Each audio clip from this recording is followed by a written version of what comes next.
casas, gente que trabaja, horas que se pasan para disfrutar.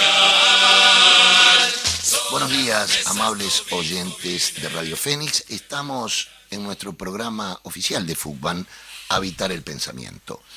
Les habla Gustavo González, secretario general de FUCBAN. Hoy tenemos un invitado que nos galardona, que ahora lo vamos a presentar. Pero antes de ello, decir que antes de venir a la radio, cayó en mis manos un poemita de Neruda que viene al día de hoy. Y dice algo así como: podrán cortarnos todas las flores, pero jamás la primavera. Y yo creo que esto de la prohibición de este hermoso macaquito, la pantera rosa, nos llama la atención. ¿Seremos tan importantes que la Golden Mayer se preocupa de esto? Bueno, pero la gente, la creatividad, la imaginación del movimiento popular va a poder sobrepasar este tema. Tendremos que sacar la pantera, aparentemente nos harían un juicio a las organizaciones del campo popular que utilizan la pantera rosa. Pero ¿saben una cosa? Aparecerá el fantasma rosa, aparecerá la marea rosa de miles y miles de uruguayas y uruguayos que estamos trabajando convencidos de lo bien que le hará al país la derogación de los peores 135 artículos de la LUC.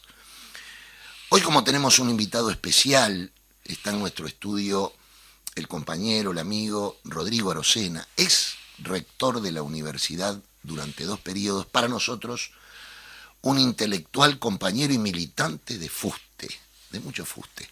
Rodrigo, buenos días. Buenos días, Gustavo. Buenos días, amigas y amigos que nos puedan estar escuchando. Muchas gracias por una demasiado generosa presentación.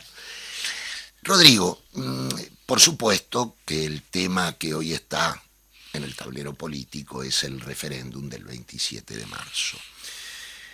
A los docentes en general, el oficialismo los ha golpeado muy fuertemente últimamente en esta campaña. Y el tema de la educación es un tema que merece un expertise determinado para estudiar los problemas que trae la LUC. Entonces, ¿cómo ves tú este panorama de LUC y educación? A ver, yo soy convencido, espero que no por mi actividad propia, de que buena parte del futuro del país se juega en una transformación pendiente de la educación. Desde ese punto de vista, mi afirmación de partida, al agradecerte esta invitación, es la siguiente. Lo que tiene que ver con la educación en la LUC es malo ya, para el presente. Pero si el Uruguay se dispone a transformar como es debido de la educación, entonces es mucho peor. Porque es jorobado desde el punto de vista del funcionamiento habitual de la educación lo que establece la LUC. Pero es un gran grillete si queremos transformarla. Esa es mi afirmación. Compañeras y compañeros en actividad, no como yo, que soy un veterano jubilado, seguramente han descrito a lo largo y a lo ancho del país todos los perjuicios que tiene la LUC en general y particularmente para la educación.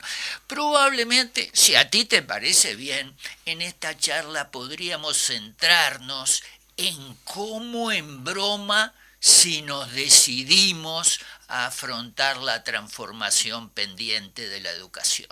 Me parece fundamental este tema, Rodrigo, y desde ya, micrófono abierto.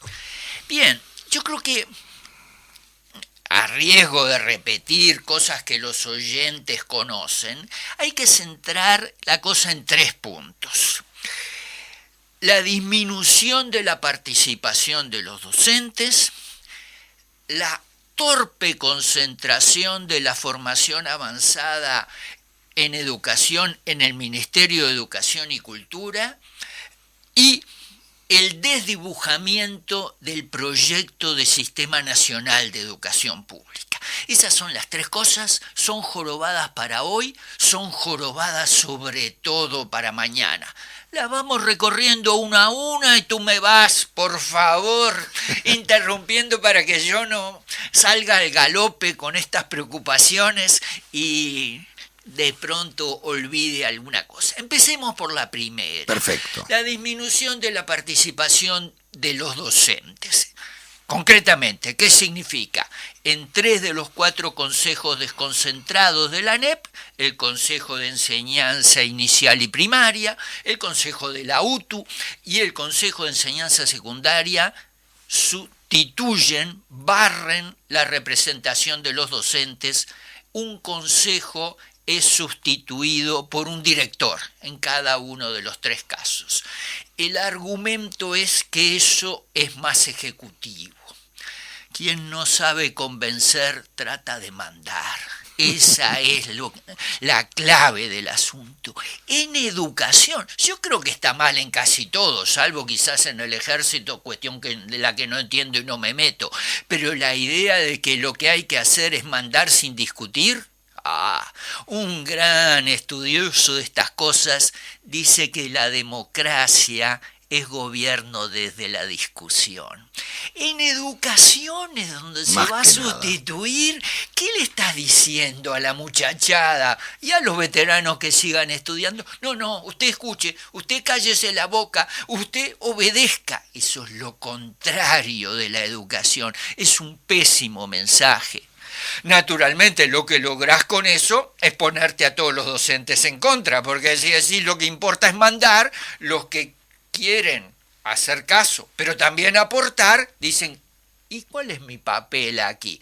La elección que hubo recientemente para el Codicen lo marcó. Clarito. Los docentes tienen opiniones diversas, con algunas de esas opiniones yo concuerdo, con otras no. ¿Qué importa? Es la diversidad. El que no sabe convencer trata de mandar. Eso va a ser un lío permanente para la educación ahora. Pero Gustavo, suponte que, en el momento que tú quieras avanzamos en eso, suponte que se hace un programa real de transformación de la educación. ¿Lo podés hacer sin involucrar a los docentes? Sin que participen, sin que aporten, sin que se convenzan. Yo te voy a decir, tú tuviste la amabilidad de recordar que yo fui rector de la universidad. Hicimos cambios en la universidad. Los hicimos discutiendo y decidiendo. Primer gran error, sustituir el consenso a partir de la discusión y de la definición mayoritaria cuando corresponda por la orden. Esto no es el ejército, esto es la educación, caramba. ¿Sabés qué? El otro día escuché en una mesa redonda que se trataba el tema de vivienda, fui invitado, y también el tema de educación, y un docente dijo algo muy interesante en relación a esto que tú decís. Le dijo a un participante de ahí que hizo una pregunta, le dijo, pero dígame una cosa, si usted tiene que hacer una estantería de madera, ¿llama a un mecánico tornero o llama al carpintero? ¿No? Esto es lo mismo. Concebir que los docentes no deban de participar del debate es ir a lo que tú decís. Y me encantó esa idea de mandar. Lo que está planteado es esto. Entonces, un directorio esencialmente político. Unipersonal en el caso de 3 de los 4 consejos, además lo estamos viendo. Eso, yo no sé cómo un docente que llega a un cargo de dirección no se siente incómodo realmente, porque si ha hecho una trayectoria larga, ¿qué es lo que lo debe sentir? Claro. Reconfortado. Cuando convencí, cuando promoví una discusión entre mis estudiantes, entre mis compañeras y compañeros, y logramos un acuerdo, unánime, ojalá, mayoritario, si no. Fíjate que si querés transformar la educación, cosa dificilísima en todo el mundo, no necesitas ideas, no necesitas convencer. Suponte que yo soy el director de tal o cual consejo y estoy convencido de mis ideas, pero creo que la educación es darle instrucciones a los docentes, o creo que es un proceso de convencimiento de docentes, estudiantes y familias, además. Fundamental. Y entonces, ¿cómo hago? Elimino el intercambio de ideas, mando decretos y espero que la gente sea tan sumisa, pero también tan capaz de comprender el espíritu del decreto que lo cumpla sin haber intercambiado ideas. Esta gente sabe poco de educación. Qué lío si algún día tenemos la oportunidad de transformar la educación, que no se puede hacer sin buscar todos los aportes. Primer gran defecto, limitar la participación. Defecto para el hoy, defecto catastrófico para un eventual mañana. Excelente, Rodrigo. Vamos al segundo punto de este triángulo que marcaste, ¿no? Estas tres. Formación avanzada en educación. Si tú querés mejorar la educación, no hay una ganzúa que abra todas las cerraduras, pero a cualquiera se le ocurre, aunque no tenga la menor experiencia de educación, simplemente con sentido común, ese sentido a veces tan poco común en nuestros gobernantes, que se le ocurre que una de las cuestiones claves es la formación de los docentes, maestras y maestros y docentes de todos los niveles. Inicial, primario, medio y terciario. Y aquí hagamos una autocrítica de un viejo universitario. En la universidad no siempre hemos entendido que la formación de los docentes, los nuestros también, es muy importante.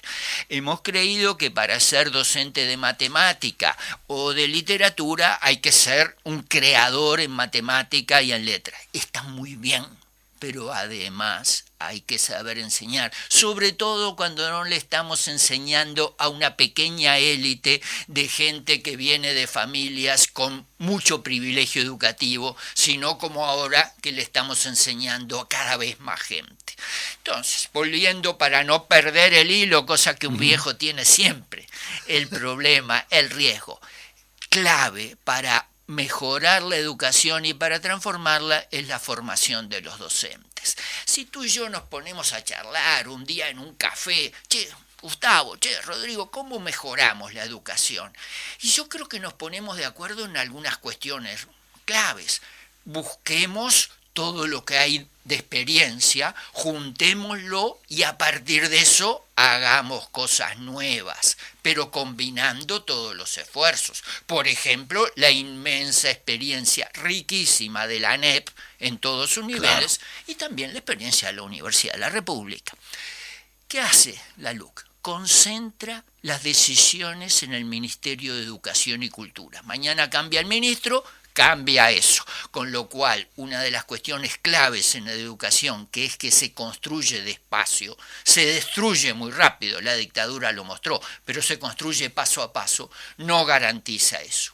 No garantiza intercambio de ideas, de nuevo, es el vértice ministerial el que decide, pero cosa más seria todavía, crea formaciones aisladas, una formación de magisterio, otra formación de profesores de educación física, en vez de una gran institución donde las muchachas y muchachos que quieran ser docentes convivan los que quieren enseñar matemáticas con los que quieren enseñar biología, con los que quieren enseñar electrotécnica, etcétera, etcétera. No se apuesta a formar una institución, una universidad de la educación. Entonces, aquí se comete un serio error en un país donde tenemos déficits muy grandes en la formación de los docentes. Lo que no quiere decir que no tengamos buenos docentes. Quiere decir que hay muchos buenos docentes a pesar de que no se le han ofrecido las oportunidades razonables, la formación avanzada en educación. Eso es grave para el presente. Necesitamos docentes con capacidad de enseñar y de entusiasmar. No nos acordemos de la preocupación, no dejemos de acordarnos, mejor dicho, de la preocupación que tenemos que tener. No estamos logrando que mucho más del 40% de los jóvenes concluyan la educación media. Eso quiere decir, perdón por volver a mis obsesiones, que hay que transformar a fondo la educación. Lo vamos a hacer sin convocar a todo lo que tenemos de experiencia, lo vamos a hacer sin apuntar a crear una institución, se ha dado en llamar Universidad de la Educación, perfecto. Suponte que tú y yo seguimos en ese café, ¿por qué no imaginar que estamos tomando un café? Decimos, che, Gustavo, che, Rodrigo, ¿cómo crear la Universidad de Educación? Consultemos a mucha gente, hagamos un plan de larga duración, entusiasmemos a la muchachada y tengamos en cuenta que si hay alguien que necesita convivir con gente diferente y recapacitarse permanentemente, es un docente o una docente. Déjame hacer un cuentito. Dale. Suponte que tú querés formar docentes en matemáticas y lo formás. El Ministerio de Educación y Cultura de pronto piensa eso, ofreciendo una línea especial para docentes en matemáticas, sin vincularlo con nadie más, que parece ser el esquema. Bueno, una muchacha empieza a estudiar matemáticas, va a un lugar donde solo hay estudiantes de matemáticas, se novia probablemente con un estudiante de docencia en matemática, solo ve estudiantes de matemática, comete el enorme error, pero muy natural, de pensar que a todo el mundo le gusta la matemática.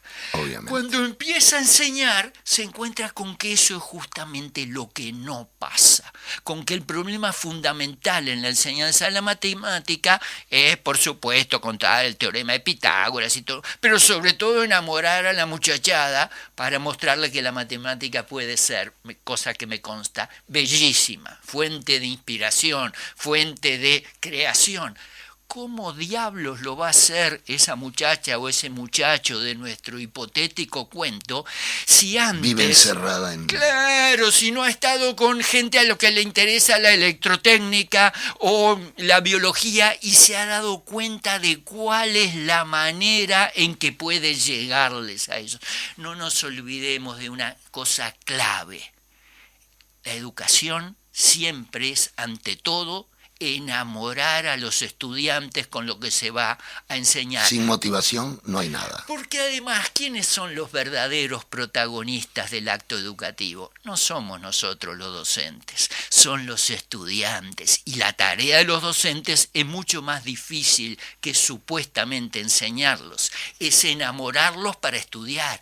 Y para eso tenés que haberte formado como docente en un lugar muy amplio, muy rico culturalmente, muy diverso geográficamente, donde hayas aprendido cómo diablos voy a motivar a esta muchacha que le interesa mucho la economía o la electrotécnica y nada la matemática, para mostrarle que la economía tiene que ver con la matemática y la electrotécnica también. Gravísimo segundo error, concentrar en el vértice del MEC, contra el espíritu de la Constitución, artículo 202, que dice que la educación pública tiene que estar a cargo de uno o más consejos autónomos. Contra el espíritu de la Constitución, concentrar en el vértice del MEC la formación avanzada en educación para parcelarla y para hacerla dependiente del ministro de turno. Jorobado para el presente, mucho peor si queremos transformar la educación. Entonces, los oyentes creo ha sido muy claro. Hay un primer aspecto, entonces, que es la negación a la participación docente. Eso es grave para la educación. Segundo elemento, la importancia de la integración docente en la capacitación, así lo entiendo. Y hay un tercero que dijiste. Vamos a ese. El desdibujamiento de la idea del Sistema Nacional de Educación Pública, claramente establecido en la Ley de Educación votada a fines del 2008, con todas sus carencias, pero eso lo establecía claramente, ahora se desdibuja. No es casual, esta gente no vino a fortalecer la educación pública, eso es clarísimo. Eso evita que las distintas instituciones de la educación pública puedan tener una visión de conjunto. No es lo mismo si tú estás metido en tu propia chacra con 1001 problemas, por cierto, que si además estás interactuando permanentemente ANEP, Universidad de la República, UTEC, todo lo que haya de educación pública, el MEC también, por supuesto, pero eso, de nuevo, es mucho más grave si tenés vocación de cambios. ¿Cuáles son los dos grandes cambios que necesita la educación pública uruguaya a mi modesto entender? Entender modesto, pero muy convencido y con muchos años de estar discutiendo esto. En primer lugar, en la educación media tenemos que ofrecerle a toda muchacha y a todo muchacho la formación necesaria para seguir estudiando a nivel terciario, pero también para acceder a trabajo digno apenas termine la educación media. Hay que conjugar educación y trabajo, que es la definición de una aproximación progresista a la educación, por cierto. Eso implica en particular que secundaria y UTU tienen que trabajar con una vinculación mucho más grande que la conocida hasta el momento. Lo vamos a hacer sin un sistema nacional de educación pública, buscando todos los elementos, INEFOP incluso, para formar a la vez, para trabajar y para aprender. El tema educación y trabajo, tema dejado de lado totalmente. Yo me ¿Sabes siento que yo, como un predicador en el desierto, bueno, Gustavo, no, trayéndolo vez tras vez, me siento y digo, ay caramba, me siento hablando en el desierto del Sahara. Tengo la suerte de haberme casado con una extraordinaria mujer hace ya más de 40 años. Yo te llevo alguna ventaja, hace más de 50 que estoy casado con una Bueno, extraordinaria mujer. Ahí está, y justamente es docente y además fanática de educación y trabajo. Entonces me sentí como en casa oyéndote esto y me parece brillante porque se habla muy poco de ello y es clave. Imagínate, Gustavo, yo lo digo así, a ver si te parece bien. Yo tengo un nieto de 7 años. Yo espero que cuando él sea adulto, mire para atrás y pregunte, pero che, ¿cómo hacían ustedes para educar sin vincular con el trabajo? Imposible. ¿Cómo hacían ustedes para no aprovechar, por ejemplo, las empresas públicas como lugar de trabajo digno y de formación?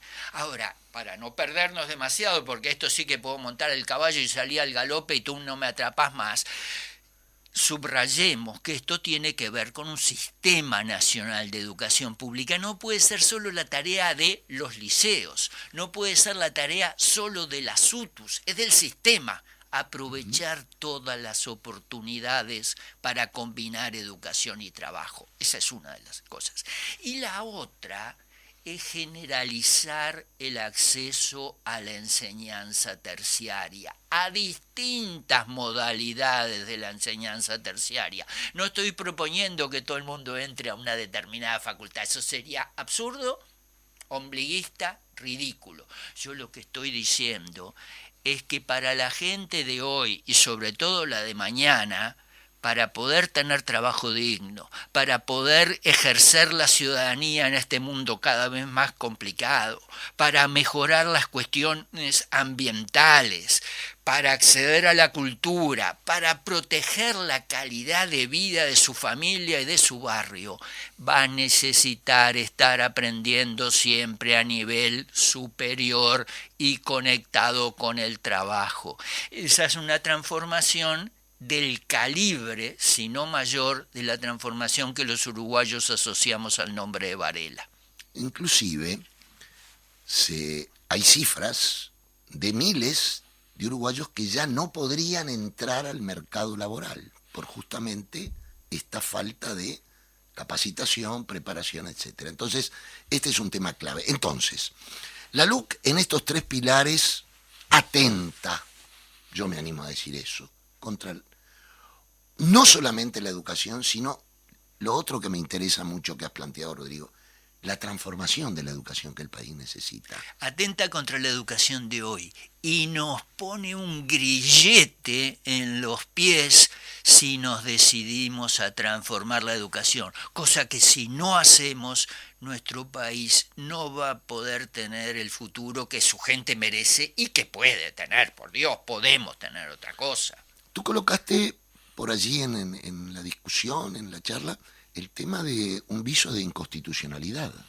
Bien, yo soy de primera profesión matemático, de segundo estudioso de los problemas del desarrollo, no quiero ser jurista, pero el artículo 202 de la Constitución dice claramente, la educación pública estará a cargo de uno o más consejos directivos autónomos, no del Ministerio de Educación y Cultura, que tiene un rol coordinador, porque la Constitución también dice, la ley establecerá la coordinación de la enseñanza. El Sistema Nacional de Educación Pública, tal como lo creó la Ley de Educación de 2008, instituyó una reunión periódica, MEP, ANEP, Universidad de la República, después UTEC también, donde yo me acuerdo de mi periodo de rector, nos juntábamos permanentemente, nos poníamos de acuerdo o no, pero avanzábamos. Por ejemplo, para que esto no sea abstracto, construíamos juntos educación terciaria en el interior, proceso muy discutido, democráticamente resuelto, sólidamente afianzado, que con toda su modestia muestra el camino. Discuta mucho, tenga programas de largo plazo, colabore en todo el mundo educativo y con la sociedad civil, y no tenga miedo de tirarse al agua porque hace falta cambiar esto. ¿Qué diría Varela? Sabemos lo que dijo. Varela escribió, ¿hace cuánto? 150, casi 150 años. Día llegará, estoy citando casi textualmente, confiando en mi memoria, cosa a esta edad un poco arriesgada.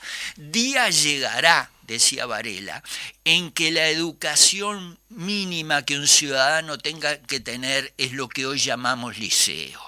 Bueno, primero, ese día llegó y pasó ya. No es de extrañar porque hace 140, 150 años que Varela escribió eso. Segundo, Varela tenía, junto a muchos méritos, las limitaciones de una perspectiva educacional en la cual la parte práctica, manual, el trabajo no aparecía. Obviamente. Yo no hubiera escrito el liceo, pero claro, estoy hablando 140 años después. Lo que quiere decir, traducido al español del año 2022, es que Varela hace 140 años dijo, va a llegar un día en que lo mínimo va a ser educación media para todas y todos. Bueno, ese día llegó y pasó, pero no le estamos dando educación media a todos. Exacto. Estamos dando educación media completa a menos del 50% de la gente. Como te veo preocupado con la perspectiva educativa, recordé aquel extraordinario libro, a mi juicio, de Reina Reyes. ¿Para qué futuro estamos 1970, el segundo premio del concurso de marcha. El primero fue el de Mario Yebor, Imperialismo y Universidades en América Latina. ¡Qué competencia! Debe haber sido trabajo terrible. Difícil para el jurado. Los dos merecían premios, por favor. Porque ¿para qué futuro educamos, como decía Reina Reyes? Y hoy, con esto, ¿para qué futuro estamos educando? Bueno, ¿para qué futuro deberíamos educar, Gustavo? Para un futuro en el cual el desafío climático es cada vez más grande, para un futuro en el cual la desigualdad vinculada al conocimiento es cada vez más grande. Los movimientos progresistas, con plena razón, han sostenido desde hace mucho tiempo que hay una desigualdad vinculada a la propiedad. No cabe duda de eso, por favor. Claro. Entre un dueño de estancia, un dueño de banco o un heredero de un dueño de estancia, de un dueño de banco y la mayoría de la gente, hay una enorme diferencia, fuente de desigualdad que tiene que ver con la propiedad. Pero hoy en día el conocimiento y la educación son factores de desigualdad cada vez terrible, más grandes. Y nosotros, movimiento popular en su conjunto, del cual me sigo sintiendo parte, hagamos un poco de autocrítica. no le hemos dado a esa desigualdad la importancia que tiene. ¿Para qué futuro educamos si no cambiamos? Para un futuro en el cual el conocimiento será factor cada vez mayor de desigualdad. Vamos a una pequeña tanda en este momento. Casas, gente que trabaja, horas que se pasan a planificar. Zonas. Continuamos en Habitar el Pensamiento, programa oficial de la Federación Uruguaya de Cooperativas de Vivienda por Ayuda Mutua. Y seguimos, la verdad, Rodrigo, muy contento de esta invitación que te hicimos, por tu claridad. Recordemos a los oyentes, Rodrigo Arocena nos colocó 3 puntos centrales de la problemática de la LUC en educación. Pero ahora la pregunta es, ¿cómo transformamos la educación? ¿Hacia dónde debemos ir? ¿Cuál sería el tema central o los? Gustavo, dado que tengo el gusto de estar hablando en una audición del cooperativismo, una de las fortalezas del Uruguay, yo tuve que andar mucho por el mundo, en buena medida por el exilio obligado, y después porque me interesa y tuve la suerte de hacer un trabajo que me permitía dar vueltas por ahí y aprender de otros lados, tengo clarísimo que el cooperativismo es una de las fuerzas del Uruguay. ¿Qué me gustaría que dijera mi nieto, recuerdo, hoy tiene 7 años, cuando tenga 27, sobre estas cosas? Y me gustaría que cuando le contara a otra gente que llegara al Uruguay dijera, ¿sabés que el cooperativismo uruguayo tiene con las universidades del país, con las universidades públicas, un proyecto de investigación e innovación para fortalecer en todas las áreas al cooperativismo? ¿Sabés que buena parte de la labor cooperativista tiene que ver con la educación y buena parte de la educación tiene que ver con el cooperativismo? Partamos de la idea clave. La educación es demasiado compleja y difícil para dejárnosla solo a los docentes. Cuestión básica. Se educa, por supuesto, en las aulas. Me pasé 50 años adentro de un aula. No voy ahora a desvalorizar esa tarea. Sería demasiado bobo. Pero se educa en otros lados. Se educa en todo lugar donde algo socialmente útil se hace bien.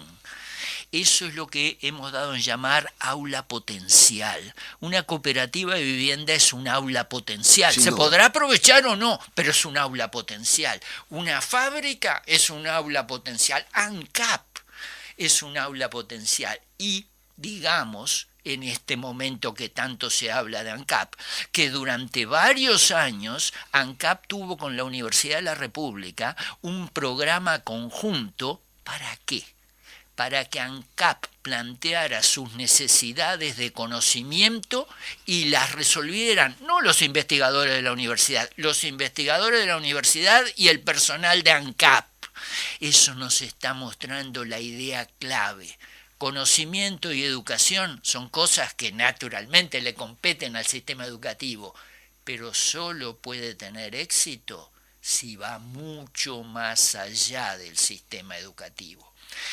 Y eso implica la cuestión clave de cómo formar docentes. Y uno podría decir, si alguien tiene la amabilidad de estar escuchando, bueno, ¿y a este se le ocurre decir esto en 2022? ¿Qué hizo cuando podía incidir? Bueno, algunas cosas tratamos de hacer y creo que conviene mencionarlas, porque claro que uno sí. no puede a los 75 años hablar como si tuviera 15, decir hay que hacer. Y señor, usted tiene 75 años, ¿qué hizo hasta ahora? ¿Viene a jugar de maestrito ciruela?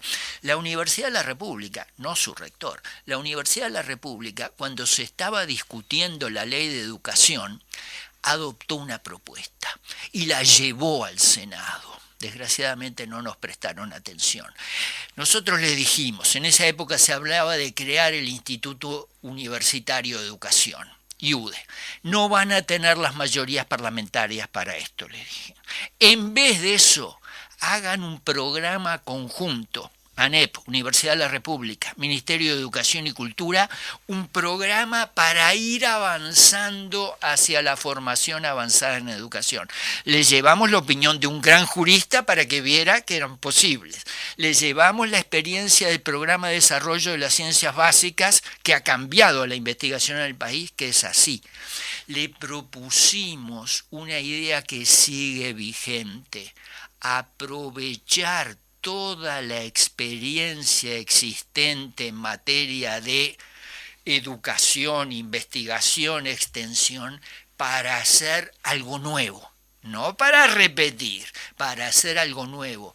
Pero, perdón por reiterarlo, en educación se construye despacio, por lo cual hay que tener un programa de largo plazo. ¿Queremos construir una universidad de educación basada en las mejores experiencias del país y con vocación innovadora? La LUC no nos ayuda, para nada. Restringe la participación docente, con lo cual nos pega un tiro en el pie. Limita la existencia del Sistema Nacional de Educación Pública, nos pega otro tiro en el otro pie, y concentra toda esta tarea dificilísima en el vértice del Ministerio de Educación y Cultura, como si se pusiera una soga al cuello. No avanzamos así. Sin duda. Gracias por lo del cooperativismo, Rodrigo. Nosotros siempre planteamos esto del aula potencial que vos decís, estar en una asamblea, discutir los problemas del barrio, autogestionar la guardería, autogestionar la policlínica. Mira, yo he tenido experiencias en el cooperativismo educativo extraordinarias. Recuerdo la comisión mixta de las policlínicas, un invento que se le ocurrió a un médico y 2 militantes sociales de las cooperativas del José Pedro Varela. Y era precisamente eso, una comisión mixta.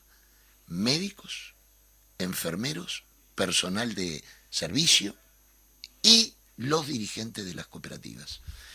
Eso lograron no solamente tener 3 locales de policlínicas en la periferia de la ciudad, en la Cruz de Carrasco, sino todo un trabajo de medicina preventiva y demás. Entonces, lo que tú estás planteando, soy bastante fanático del cooperativismo, mal si no lo fuera.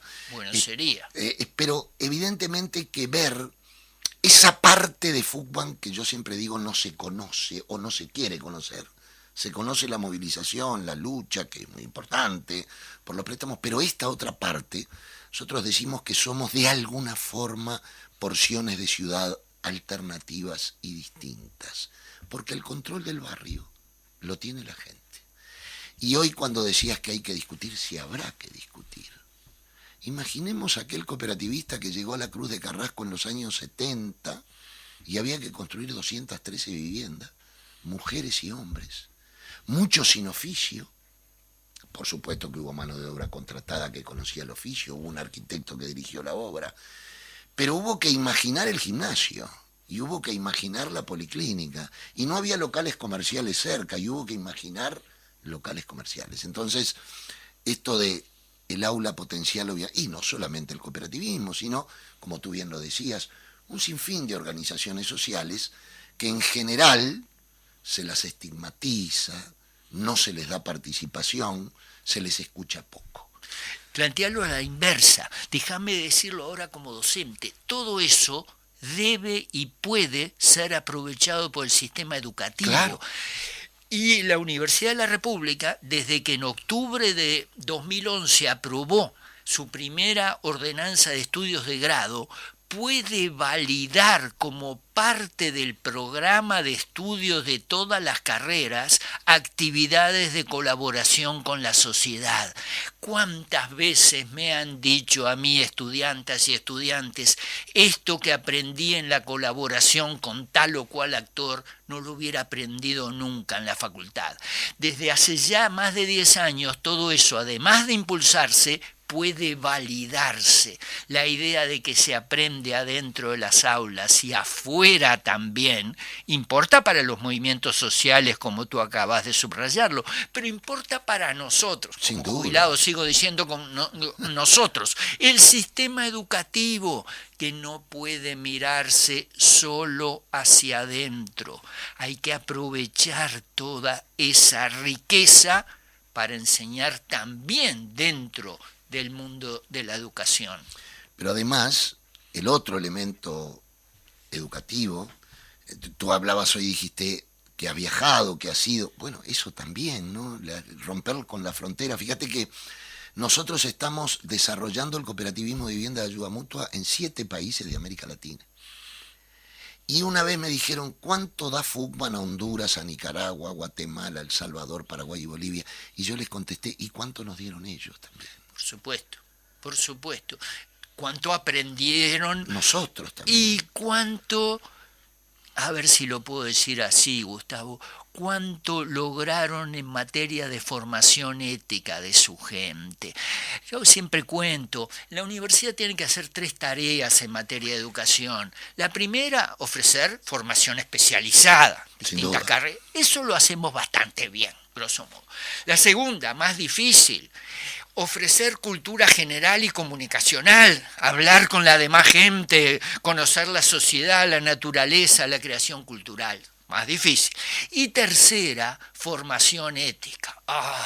Esa sí que es complicada. Cuesta. No se arregla con que yo vaya como rector y les diga con el dedito en alto a los estudiantes, tienen que ser buenos y portarse bien con mamá y papá. La formación ética se adquiere con los ejemplos y con las prácticas. Entonces, ir a los lugares postergados, trabajar con actores sociales en resolver los problemas, respetando el conocimiento de los otros, no pensando que tenemos solo nosotros conocimiento, es formación ética y formación técnica. Pero para eso necesitamos una idea de sistema nacional de educación pública, en la cual colaboremos todos. Si estamos en Rivera, bueno, colaboremos todas las instituciones del sistema educativo. Y esto no son palabras. Si vas a Tacuarembó y te fijas dónde funciona el Centro Universitario de Tacuarembó, cosa que hace 15 años no existía, funciona en el local de línea del Instituto Nacional de Investigaciones Agropecuarios, Sistema Nacional de Educación Pública y más allá, el conjunto del sistema público de formación, generación y aplicación de conocimientos. Esa es una línea que la LUC no solo no empuja, bloquea.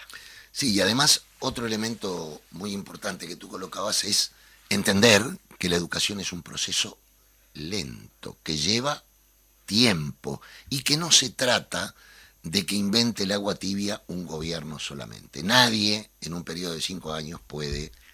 Imagínate, preguntale a tu mujer, ya que parece que es la que entiende realmente, debería estar ella y no tú y yo hablando del asunto acá. Imagínate que le preguntás a ella, ¿cuántos años llevaría transformar la educación de tal manera que sea sentido común que toda muchacha, todo muchacho a los 18 años tiene que ser capaz de seguir estudiando a nivel terciario y de conseguir un trabajo digno? ¿Cuántos años va a cambiar? ¿Va a alcanzar un gobierno, aunque sea el más progresista y capaz del mundo? No, es una tarea de largo plazo. Hablamos de Varela. ¿Cuánto tardó en generalizarse la educación pública?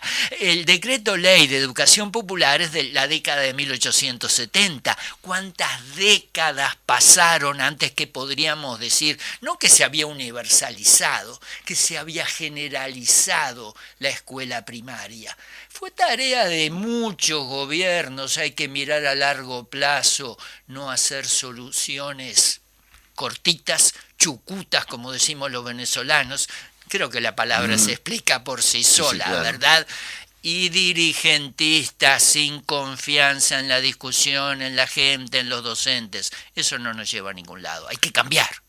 Una cosa que se nos ha criticado a la Comisión del Sí, sobre todo al sector de los docentes, es que en determinado momento los sindicatos docentes han planteado, bueno, la LUC lleva a privatizar la educación. ¿Cómo ves este tema? Bien, yo creo que hay que ser muy preciso y sobre todo no hay que ser exagerado. No, la LUC no propone privatizar la educación. La LUC lo que hace es debilitar a la educación pública, no es lo mismo. Muy bien. Y cuando queremos discutir democracia, gobierno desde la discusión, democracia, gobierno desde la discusión, tenemos que respetar los argumentos del adversario y sobre todo tenemos que hacer algo que es clave en la educación. Suponte que yo tengo que dar una clase sobre el pensamiento de una cierta corriente con la cual no estoy de acuerdo, sobre la evolución de las especies o lo que sea. ¿Elijo el peor exponente de la corriente a la que adverso o elijo el mejor? Exactamente. ¿A cuál elijo? El mejor, El mejor, por supuesto, porque le tengo respeto a mis alumnos, porque le tengo respeto a mis conciudadanos. No voy a crear un hombre de paja, un espantapájaros que me sea muy fácil destruir. Voy a buscar al mejor adversario. Por lo tanto, no hay que simplificar. No, la LUC no privatiza la educación pública. Lo que sí hace es debilitarla y contra eso tenemos que pelear. Pero además tenemos que pelear discutiendo, porque buena parte de la gente que hoy está tentada a votar el no, son gente muy razonable, claro, a la que tenemos que nunca hay que despreciar a esa gente, claro. Podemos pensar que fortalecer la educación pública no es algo que quiera el 95% y me quedo corto de las uruguayas o uruguayos. Entonces tenemos que mostrarle el camino para eso. Y con todo respeto por posiciones mayoritarias, creo que ha sido un error nuestro haber hablado solo de la defensa de la educación pública. Lo he dicho durante 20 años. Hay que hablar de la defensa y la transformación de la educación pública. Para defenderla hay que transformarla, para transformarla hay que defenderla. Compatriotas que ahora están pensando que van a votar el 27 de marzo en lo que tiene que ver con la educación, yo les diría, defendamos la educación pública. Eso significa eliminar los artículos de la LUC que se refieren a la educación pública. Pero pensemos en transformarla. Eso quiere decir que además de eliminar esos artículos, vayamos viendo qué queremos poner en vez. Un tema realmente que colocaste también en tu rica charla es esta preocupación de ese 40% de muchachos de secundaria. Me desvela. ¿Cómo resolverlo? Lo primero que tengo que decir, que si yo me creyera el mago Merlín, me llevarías a un manicomio, claro. Cosa que creo que por suerte existen cada vez menos. Así que, Gustavo, claro. La primera respuesta honesta, mirá, hay que laburar mucho, hay que discutir mucho. Pero hay algunas cosas que sí son claves. A mí me han hecho esta pregunta, te voy a contar, me la hizo una muchacha en un liceo de Las Piedras. ¿Cómo me convence usted, rector? Me dijo, para que yo siga estudiando. Para que culmine la educación media y después siga estudiando donde sea, donde pueda, a alto nivel.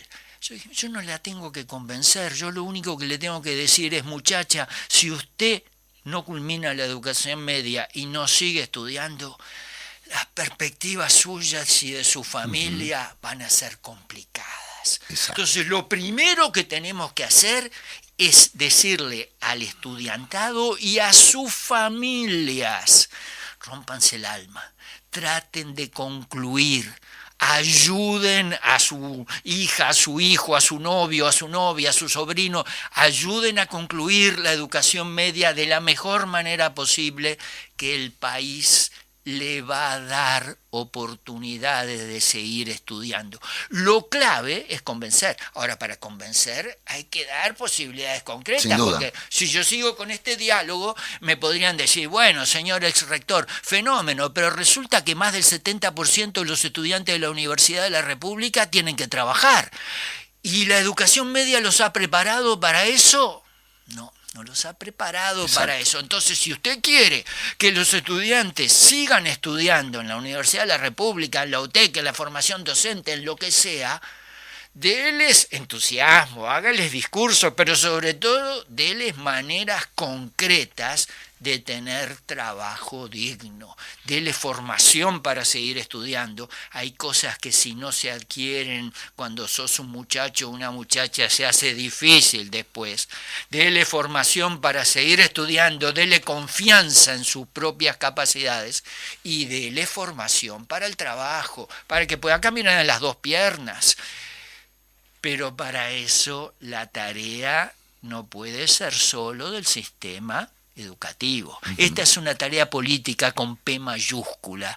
Y entonces, a riesgo de ser insistente, Gustavo, esto es parte clave de un proyecto alternativo nuevo que el Uruguay necesita. En tiempos de la desigualdad vinculada al conocimiento, necesitamos un proyecto alternativo nuevo. Y en términos de la crisis ambiental y climática, más todavía. Miro el reloj porque esto es también otro tema de los que puedo montar en el caballo y salir al galope. No, pero es muy importante. Sí, es lo que está definiendo para qué futuro educamos, para qué futuro vivimos, en qué futuro queremos vivir. Fíjate, en el mundo de hoy hay una tensión enorme entre crecimiento económico y protección ambiental. La gente como yo, que tiene buen nivel de vida, puede decir: proteger el ambiente, che, por favor. Ah, sí, pero tú no tenés problemas para vivir. ¿Qué pasa con la gente que tiene en el Uruguay por desempleo, en China, India, etcétera, problemas serios para vivir? Te van a decir: sí, del ambiente que se preocupe mi nieto, pero yo ahora no tengo plata para darle de comer a mi hijo, así que crecimiento económico. Entonces tenés una tensión terrible. El crecimiento económico en la forma predominante hoy es incompatible con el medio ambiente. Exactamente. Pero sin crecimiento económico te dicen cómo sacar a la gente de la miseria. Bueno, hay que producir y consumir de otras formas. Eso necesita cambios culturales, necesita cambios en las costumbres. Dar instrumentos. Pero también necesita gente más capacitada. Si tú querés producir lo mismo o mejor con menos uso de recursos naturales, necesitas gente más capacitada, necesitas más educación, necesitas investigación propia. Señor, otra vez generalidades, hablemos de la pandemia en el Uruguay. El Uruguay, cuando empezó la pandemia, hubieron cantidad de ejemplos de científicas y científicos que cambiaron su tarea y se dedicaron a ver cómo podían ayudar. Por ejemplo, entre muchos otros, un grupo de la Facultad de Ciencias, donde yo fui docente muchos años y donde mi corazoncito sigue estando, no te lo voy a negar, ¿qué hizo? Consiguió un procedimiento para esterilizar hospitales del más alto nivel en tiempos de pandemia con mucho menos costo de recursos, por lo tanto era accesible para países pobres. ¿Sabes lo que pasó? Le pidieron desde Estados Unidos el procedimiento, porque cuando se hizo evidente que iba a haber que hacer muchísimo más en materia de salud, fue también evidente que había que hacerlo mejor, con gente más capacitada, con más investigación y con vocación de usar menos recursos naturales. ¿Para qué futuro queremos vivir? Un futuro en donde la gente más capacitada pueda pelear contra el cambio climático sin que eso signifique una caída del nivel de vida.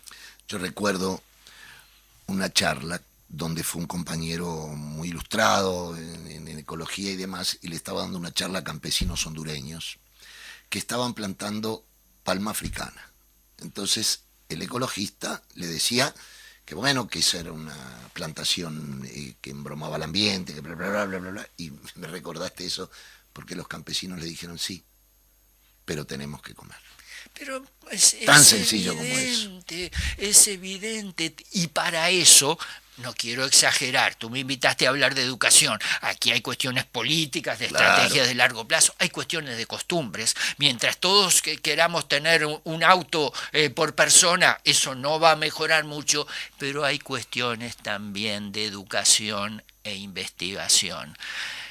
La LUC no ayuda a eso sin un sistema nacional de educación pública vinculado con la investigación que este gobierno está postergando, justo en el momento en que la investigación pública mostró todo lo que podía hacer para colaborar en el enfrentamiento a la pandemia.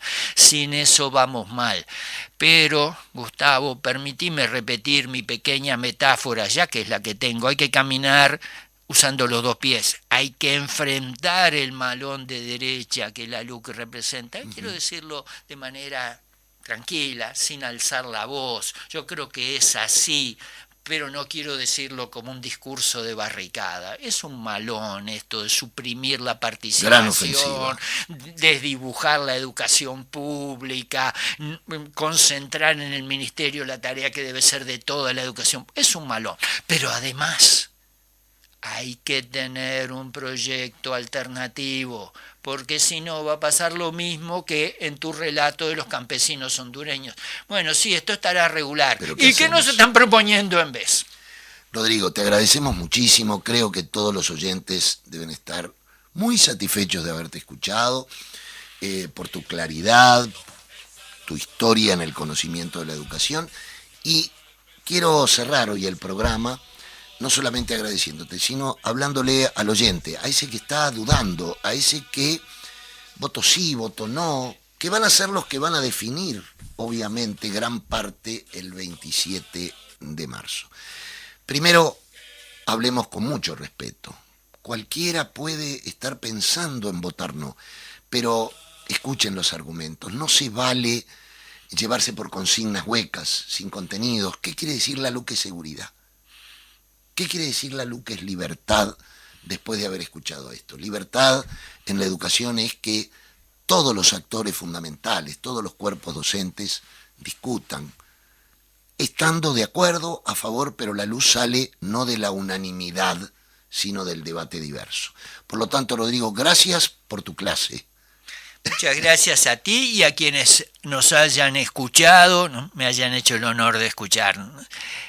El 27 de marzo hay que parar el retroceso y dejar puertas abiertas para avanzar. Muchísimas gracias. Amables oyentes de Habitar el Pensamiento, para los cooperativistas, el 24 de febrero nos juntaremos en forma madura, consciente, organizada, en Plaza Libertad a las 18 horas para marchar hasta Torre Ejecutiva y allí entregar una propuesta de el indispensable Fondo Nacional de Vivienda que hay que reconstruir. Tenemos 70.000 unidades habitacionales de déficit cuantitativo, sin contar el cualitativo. Por lo tanto, la vivienda es una emergencia nacional. Hasta el próximo martes a las 10 de la mañana, Habitar el Pensamiento, y recuerden, sin educación no avanza el país. Esa mano, señora, esa mano, vecino, no vaya a olvidar.